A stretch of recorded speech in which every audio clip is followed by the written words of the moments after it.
Hello and welcome to episode of the Bubbs on Sports podcast. Today is Monday, September 25th. Hope you guys have a good day so far and had a good rest of their day yesterday. It is in fact Monday, September 25th here today, coming off a packed weekend in the world of sports. A lot of football on this weekend.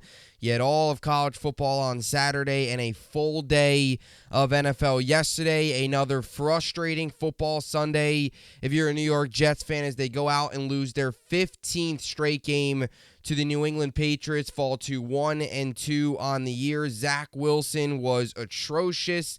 The coaching staff, the play calling was atrocious, and the New York Jets fall yet again. And the streak of losses since 2015 continues against New England. Inexcusable loss at home. We'll open up the show getting into that. We'll get into the rest of the NFL and college football action as well. The Dolphins put up 70 on the Denver Broncos, 70-20 yesterday afternoon as the Miami Dolphins improved to 3-0 on the season and a massive matchup against the Buffalo Bills next week, which is going to be super exciting. A Bills team that has won 2 straight after the Week 1 loss to the Jets, and the Dolphins, who are obviously one of the hottest teams in the NFL to start at 3-0, putting up 70 points yesterday to an abysmal Denver Broncos team where it seems like it keeps getting worse, just like the Jets. So we'll get into it all today. We'll break it all down. It is a football recap Monday show here on September 25th. We are already 3 weeks in to the NFL season. We'll also get you set up tonight. Eagles, Broncos, obviously tonight, Eagles, Broncos, and then Rams, Bengals. You got 2 Monday night games to look forward to tonight, so we'll get you ready for those games as well. But we got to start here with the New York Jets. The Jets lose yesterday yet again, 15-10. They now have dropped 2 straight games, 1-2 on the year.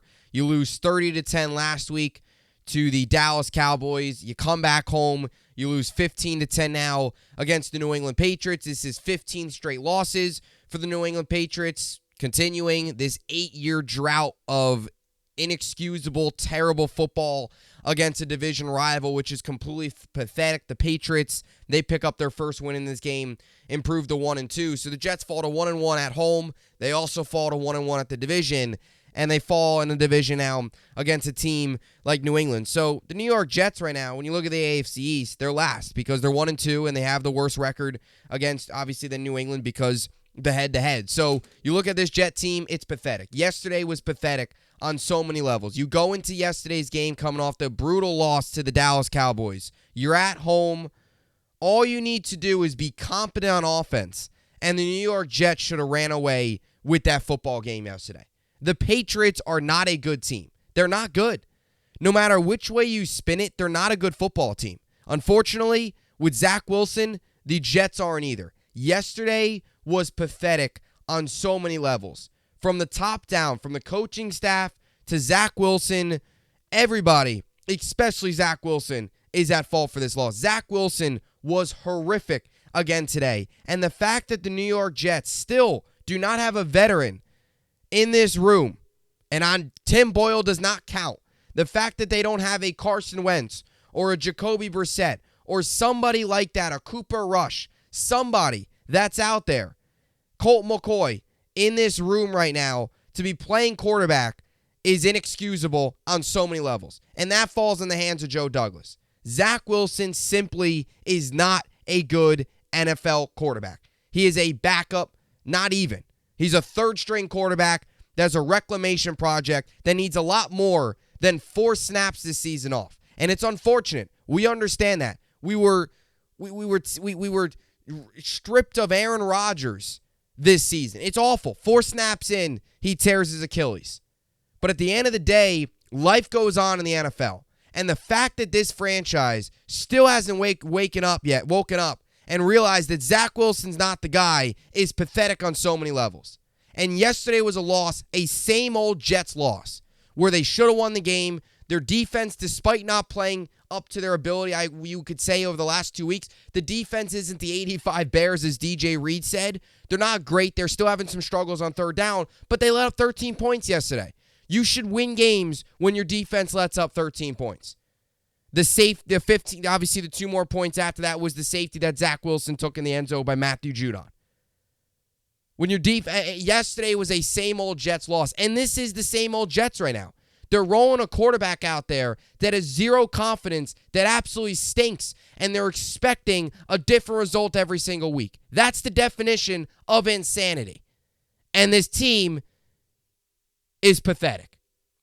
15-10. Zach yesterday went 18 of 36, 157 yards, 3 sacks, QBR of 17.9.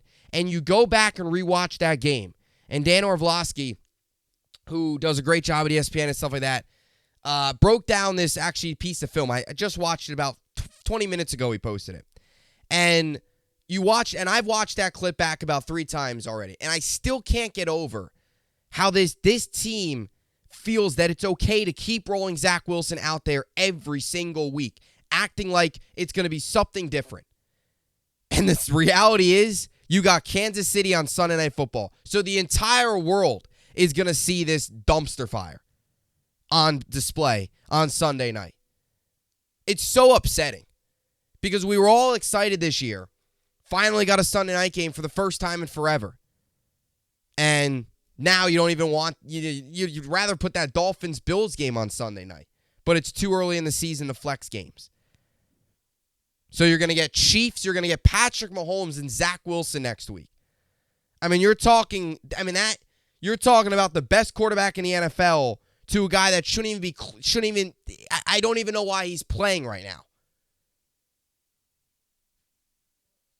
And the clip that Dan Orlovsky was showing today, he has no confidence.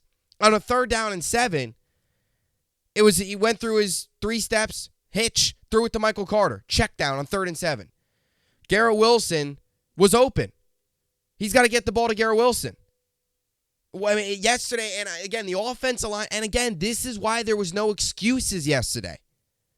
Because you come out of the Dallas game, and you can make the excuse of on the road, Zach's first full game.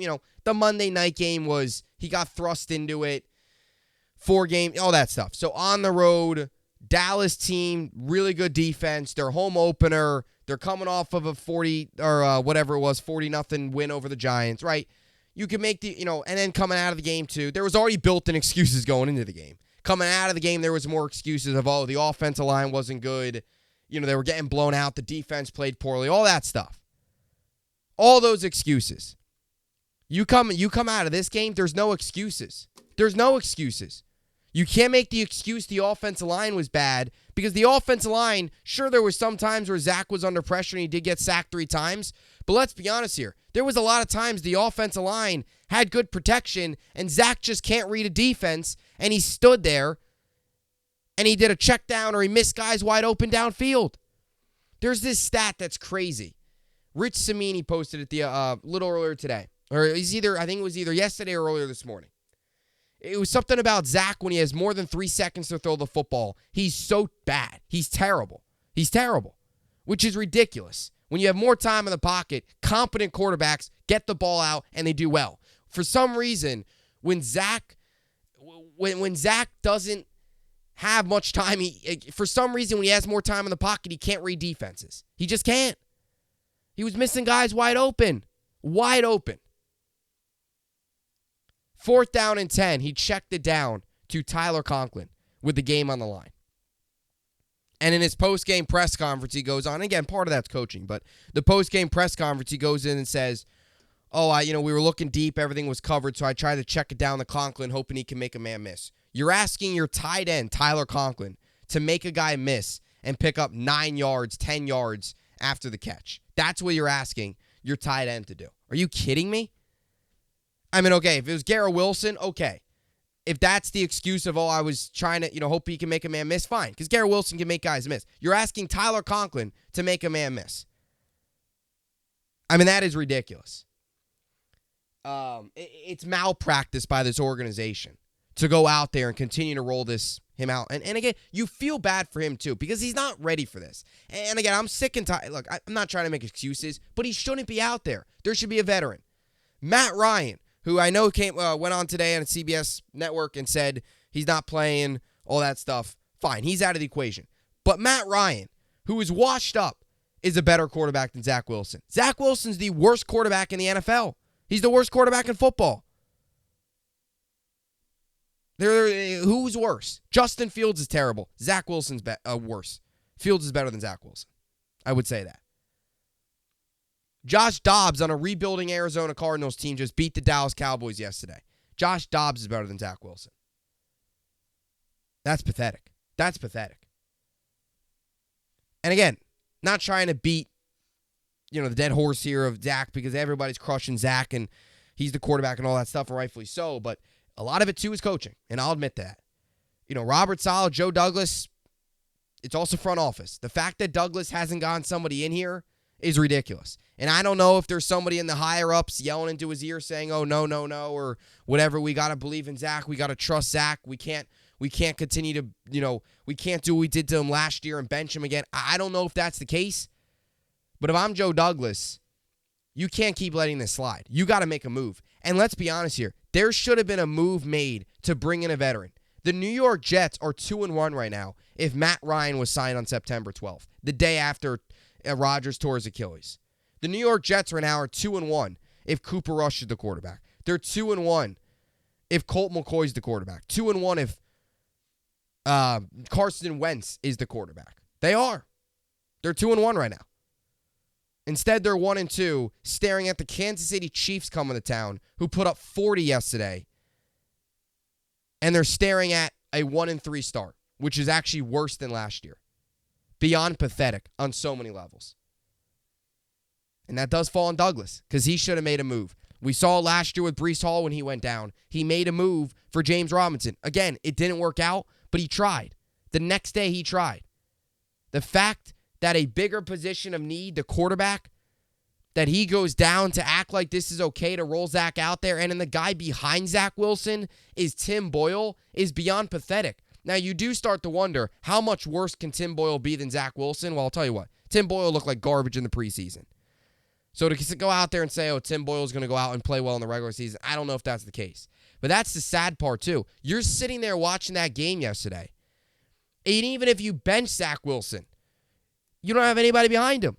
Like, at least if they would have signed a Colt McCoy and rode with Zach, maybe they could have went at halftime and brought in Colt McCoy or brought in a Carson Wentz, and you could have won that game. The Jets are 2-1 right now if they have any of those quarterbacks. They are. All this team needs is a competent, even below average quarterback. They win this game. Instead, they've got the worst quarterback in football. That's sad. And again, Hackett was not good either.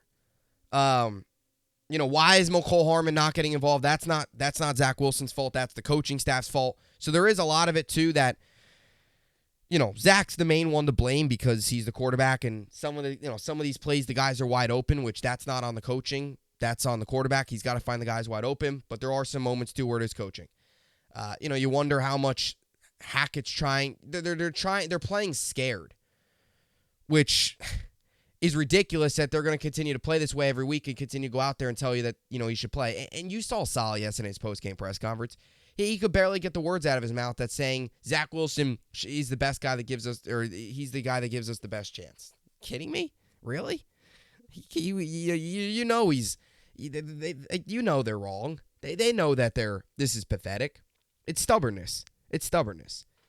For some reason, this franchise still thinks that Zach's going to prove all these people wrong, and it's just not going to happen. We've seen so much. This is year 3 now, and we're seeing the same thing that he did in his rookie year. There's no progress. In fact, I think he's actually getting worse. He's getting worse.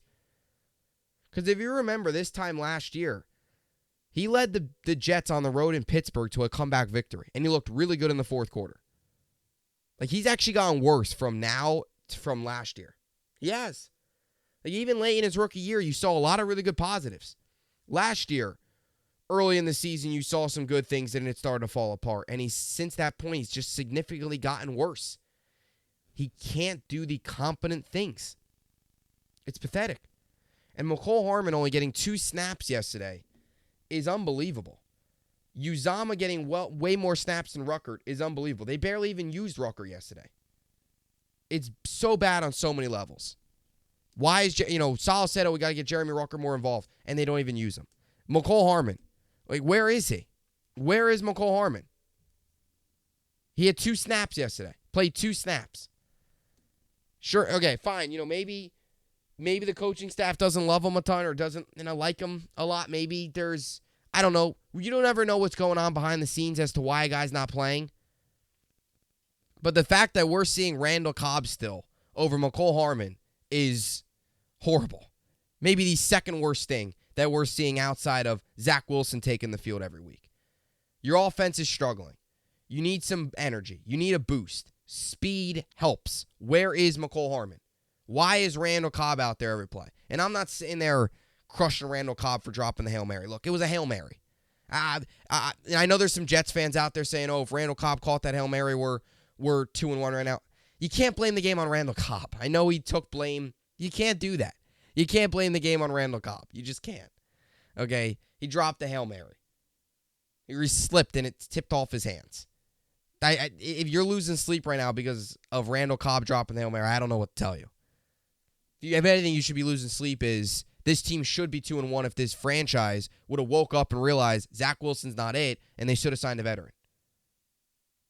And again, at least if they would have signed a veteran 2 weeks ago, he wouldn't have been ready to play against Dallas. You could have rolled Zach out there this week against New England, but with the offense playing the way it did, you could have rolled out that veteran during halftime, after the half, and you could have won this game. And you could have rolled him out there the next season. And I'm not saying you would beat Kansas City, but hey, you'd be 2-1 right now. And if you lose to Kansas City, you're still 500. Now, if you lose to Kansas City, that Denver game, you lose that, you're 1-5 going into the bye week. I mean, that's terrible. Horrible. Horrible, horrible, horrible on so many levels. I don't even know what, you don't even know what to do. Look, they found that some success on the up-tempo. The run game's not even working either because they're not scared of the quarterback. They know they're going to run. They're expecting the run. Some of it's the offensive line, fine, but teams are expecting it. You're not going to be able to get the run game going when you have no vertical threat as a passer. You're just not. And they don't. Just some other stuff too. They did that one play where they ran up tempo, that one drive where they ran up tempo. It worked and then they scored, but even that drive, it took a pass interference to get it to first down, and they ran it up the middle with the fullback, Nick Baldwin. So it's like, even that they needed help with. But, everyone's saying today, run up tempo. Run up tempo. You can't, it's not sustainable. You can't run up tempo the entire game. You're going to kill your defense because your defense is going to get no rest, and you just can't do it. Maybe next week you want to incorporate some up tempo, go a drive where you're no huddling, do no huddle, fine. But you also got to realize that was also late in the game. You can tell Belichick and the defense was kind of sitting back, trying to drain some of that clock. They would take the score to drain some of the clock so they can, you can kind of tell. That was late in the game. I don't want to call it garbage time, but that was late in the game. A defense kind of playing a little backed off, letting the clock burn a little bit. So can you even guarantee up-tempo would work in the first quarter next week? Probably not. Probably wouldn't. They got to find a way to get the ball in the playmaker's hands. You just don't have a quarterback that can do it. We could sit here all day and talk about, make the easy throws. I would like to see more trick plays.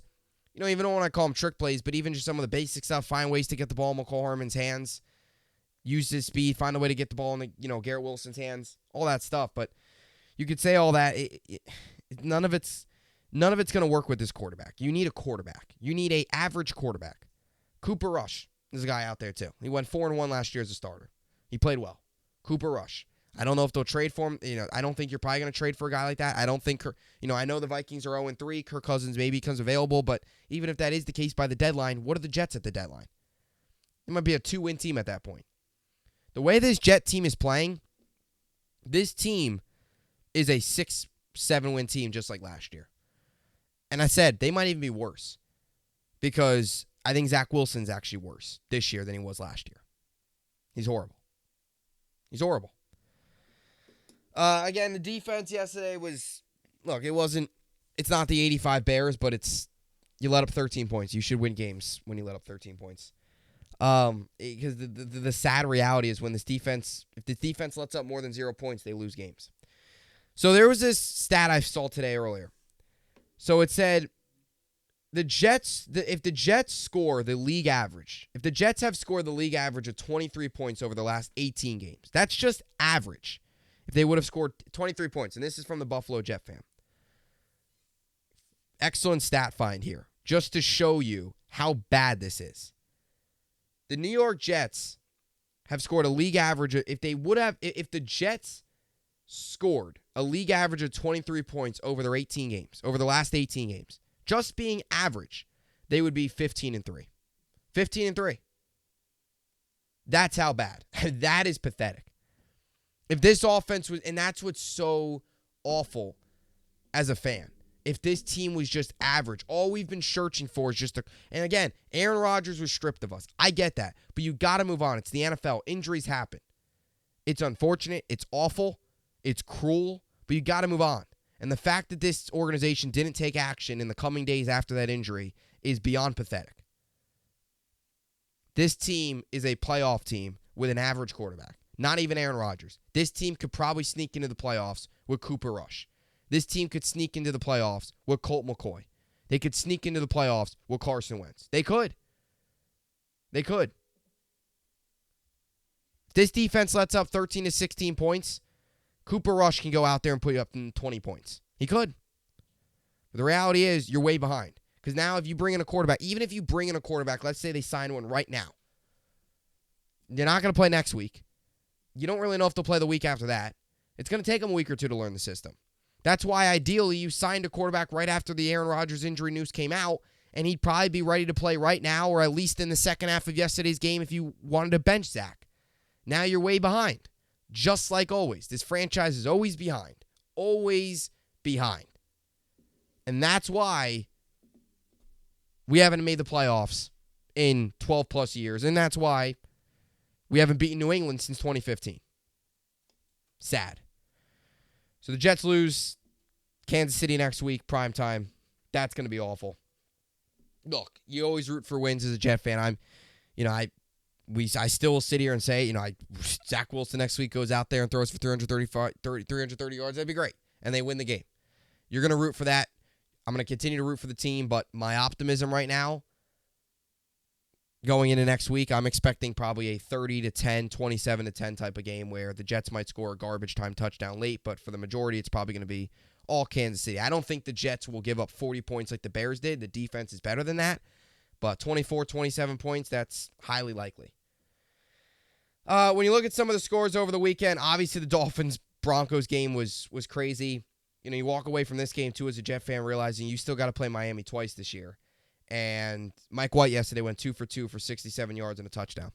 So you wonder if you would have brought Mike White back as a backup. He could play within the offense. Jets didn't do that. Tua went 23 of 26 for 309 yards and 4 touchdowns. Tyreek Hill had 9 catches for 157 yards and a touchdown. A crazy game. Davon Acne, Acne, I think it is, or Akane, however you pronounce the name. 18 carries for 203 yards, 2 touchdowns. Apologize for the mispronunciation of the name. He also had 2 touchdowns as a receiving, 4 catches for 30 yards. So Miami all over Denver. Denver falls to 0-3. And the game of the week next week, Denver and Chicago. Somebody's got to walk out of there with a win, or do we get a tie? 0-3 Denver, 0-3 Chicago.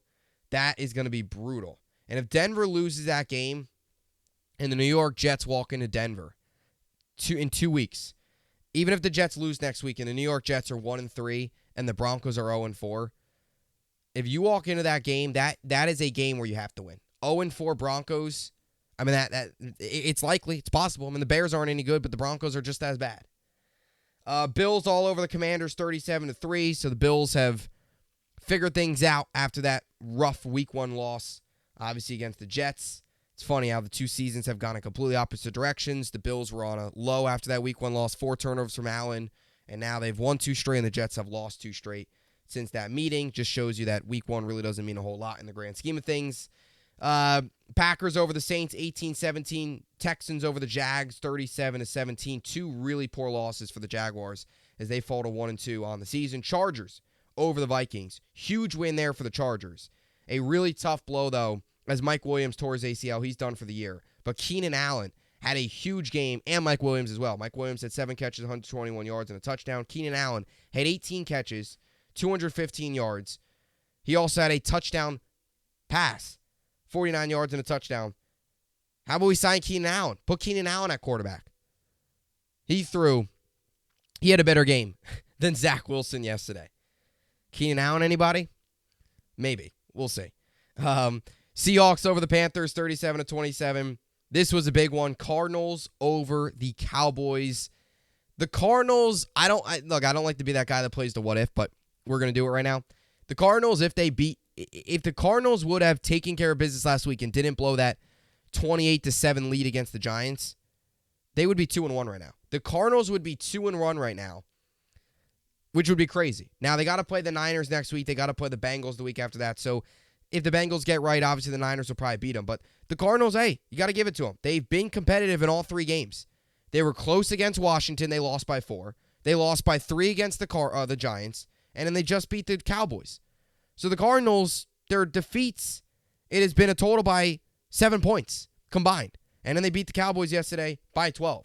So the Cardinals' point differential is actually +5, which is crazy to think when you look at it, considering how bad we expected this team to be. 3 weeks in, you look at the numbers, the Cardinals have actually played a decent brand of football for a team that we expected to win 3 games this year.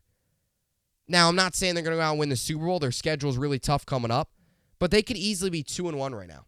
They could even be, again, I don't want to be that guy, but they could be 3-0. They could be. Now, I don't want to be that guy of, if they would have done this, that, if you win every game, you're undefeated, obviously. But they've been in all 3 games, and they finally got a win yesterday. So good for the Cardinals. Really tough loss for the Cowboys. One of those games was a trap game, and the Cardinals got them. So tough blow there. I was not expecting that. I was not expecting Josh Dobbs and the Arizona Cardinals to go out there and beat Cowboys, especially after a really tough letdown loss last week where they had the lead, and then they blew the lead. It's tough sometimes to bounce back after those games, but they did. And they fall, or they beat the Cowboys. Cowboys fall for their first loss of the season. The NFL's crazy. Any given week, that's the only thing that's given me any hope as a Jet fan is it's games like that say, you know what, you never know. Josh Dobbs went out there and defeated the Dallas Cowboys. Like, those are the type of games that you just never know. Any given week, any given Sunday. The statement's very true. And that's what's only giving me hope as a Jet fan is maybe one of these weeks we upset a really good team out of the middle of nowhere and it sparks something. It's not going to happen. It probably won't happen. But any given Sunday, and the Cardinals showed that yesterday. Chiefs all over the Bears, 41-10.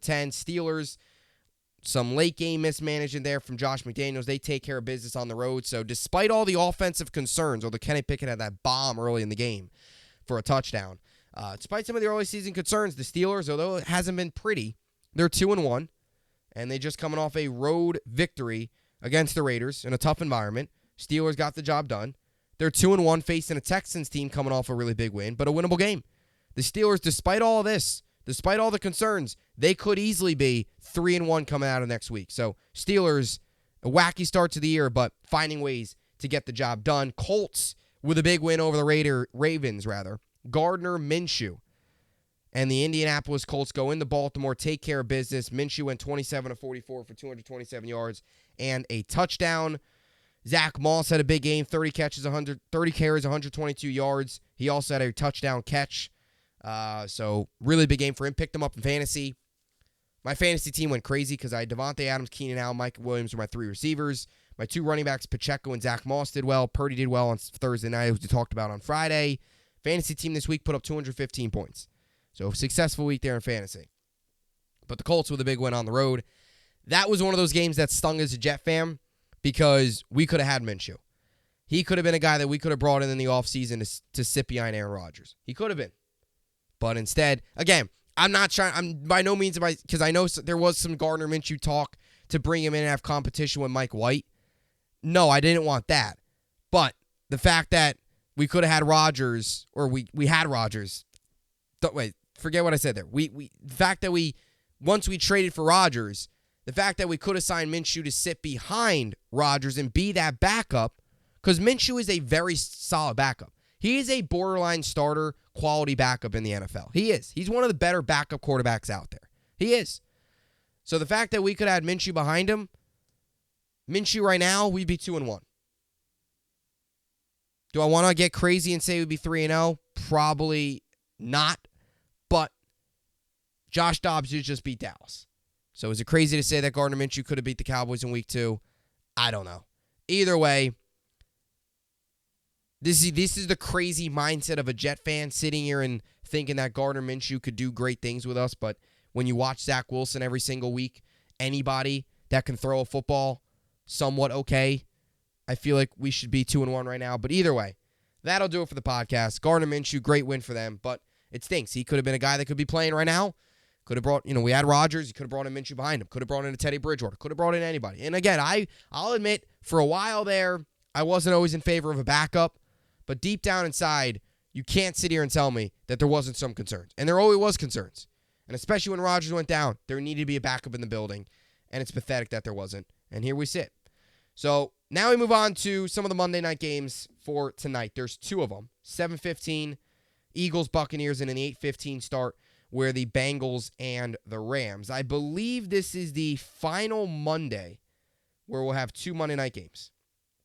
Yes, because, we had two Monday night games last week, two Monday night games this week. Starting next week, there'll just be one Monday night game. Actually, the Giants-Seahawks is the matchup next week. So the Eagles-Bucks tonight, 2-0 teams. Did not think I'd be saying that in week 3, that the Tampa Bay Buccaneers are 2-0. ABC, Philly is 5-point road favorites, which means the Buccaneers are the home dogs.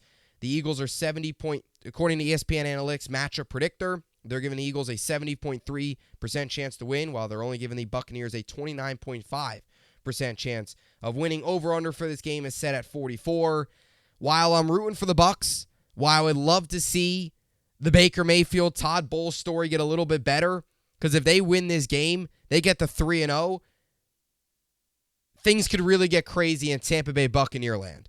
So while I'm all for the Buccaneers winning tonight, and I am rooting for them, because I think that would cause some craziness in the NFC if the Bucs knock off the Eagles and get to 3-0 on the season. And then they get the Saints next week, which is beatable. Now they'll have Winston out there. Bakar's down. Like, you get the Saints next week, who are beatable. It's like, it's crazy to think that the Bucs might be 4-0 if they win this game. So I know you're looking way far ahead. I want the Bucs to win. I think it would be crazy. The NFC South would all of a sudden turn into some powerhouse of a division. But I'm going to take the Eagles on the road. The Tampa story has been fun. I think they pick up their first loss here against the Eagles, at home. I'll take the Eagles in this one, 27-23. I'm going to say it's close. Eagles win. Don't cover the 5. So Buccaneers +5, but the Eagles win 27-23. I'll take the over on the over-under of 44. Give me the Eagles. Close over Tampa. And next up, we got the Bengals and the Rams. We'll see what's the case with Joe Burrow in this one. Assuming he plays, expect the Bengals to win. I think they finally got to get it right. Cincinnati, 3-point favorites. 1-1 Rams, 0-2 Bengals, 8:15 ESPN. According to ESPN Analytics matchup predictor, they're giving the Bengals a 65.3% chance of winning. They're giving the Rams a 34.5% chance of winning. 45 is the over-under total. This feels like a must-win for the Bengals. You lose this game, you get to 0-3. That's back-to-back tough home losses. Then, it could get ugly. So this feels like a must-win for the Bengals. For a team that went into the season with Super Bowl aspirations, to fall to 0-3 is not good. So I'm going to take Cincy here. I still believe in the Bengals, even with them being 0-3. Look, they were 0-2 rather. Am I foreshadowing? But 0-2. They were 0-2 last year. They found a way to get to the AFC title game. If Burrow is okay, if he's ready to go, expect the Bengals to win. If not, I don't love it. Don't love their chances. I know Burrow hasn't played well, but I feel like if Burrow is healthy, it's only a matter of time until this offense picks it up. They're too talented to be this bad through 3 weeks. So I'm going to take the Bengals at home here, pick up a much-needed first win on the season. I'll take the Bengals. I'm going to say a little bit lower scoring. I'm going to say Bengals win 24-20. Bengals over the Rams. Bengals cover the 3, get the win, get their first win of the season. I'll take Cincy 24-20. I'll take the under on the over-under of 45. Take the Bengals. So, Eagles winning, Bengals winning. Those are my 2 picks tonight. Entering into tonight, I'm 10-4 on my game picks this week, and I'm 30-16 overall. So I'm going for last week I went 12-4, going for another 12-4 week tonight. If I can get the 2 picks correct tonight, I'll get to 32-16 on the young season with my game picks. So 30-16, 14 games up above 500 on my game picks, 10-4 this week, looking for 12-4 tonight. So that'll do it for the Monday Football Podcast recap show. Hope you all enjoyed it. As always, thank you all so much for watching. A lot more content coming your way. Another brutal loss for the Jets. Potentially might have a Jets podcast out in a little bit. Robert Saleh is supposed to speak to the media. I potentially might have a podcast out discussing that and just more on Zach Wilson because I did rewatch some of the game, look back at some of the film, and some more things that I pick up that I want to also get off my mind and get out to you guys. So potentially another Jets podcast. Stay tuned for that here within the next couple hours here, potentially. Nothing officially confirmed, but heads up, In the Trench with Gang Green. Could have some more content out later on today.